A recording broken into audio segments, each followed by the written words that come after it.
केंद्रीय मंत्री शिवराज सिंह चौहान ने कहा, आज महिला किसान दिवस के अवसर पर देश भर में कई कार्यक्रमों का आयोजन हो रहा है। कृषि कार्यों में आज भी आधे से ज्यादा काम हमारी बहनें करती हैं।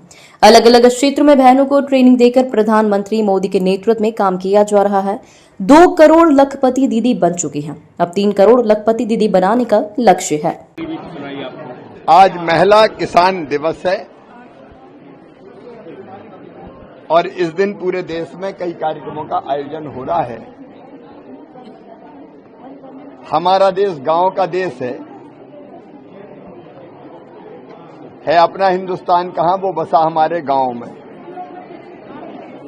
गांव के बिना देश अधूरा है और गांव किसान के बिना अधूरे हैं, खेती के बिना अधूरे हैं और खेती बहनों के बिना अधूरी है, क्योंकि कृषि कार्यों में आज भी आधे से ज्यादा काम अगर कोई करती है तो हमारी बहनें करती है।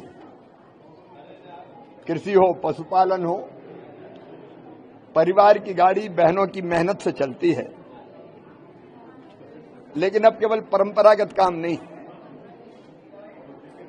महिला स्वयं सहायता समूह, बहनों के एफपीओ अब केवल कृषि कार्य नहीं कर रहे, अब वो मार्गदर्शन भी कर रही है। द्रोण सखी, कृषि सखी, पशु सखी, बैंक सखी, अलग अलग क्षेत्रों में बहनों को ट्रेनिंग देकर ये सारे काम भारत सरकार प्रधानमंत्री जी के आशीर्वाद और मार्गदर्शन से करवा रही है। कृषि विभाग करवा रहा है।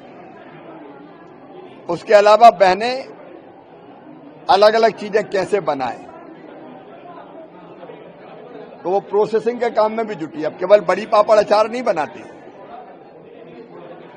अब तो अलग अलग प्रोसेसिंग का काम, कोदों की, कुटकी की, धान की, दालों की और अलग अलग कई चीजें बना रही है, जिससे 2 करोड़ दीदियां लखपति बन चुकी है। अब 3 करोड़ दीदियों को लखपति बनाना है तो खेती में भी और नए प्रयोग करना है। मतलब केवल खाद्यान्न पैदा न करें, उनके साथ पशुपालन, बकरी पालन, मुर्गी पालन, मधुमक्खी पालन, कृषि वानिकी, अलग अलग तरह के कई काम करें, प्रोसेसिंग के काम में भी लगे और उनकी आमदनी बढ़े और वो लखपति बने। अब तो लखपति के साथ साथ करोड़पति दीदी का भी कॉन्सेप्ट आ रहा है।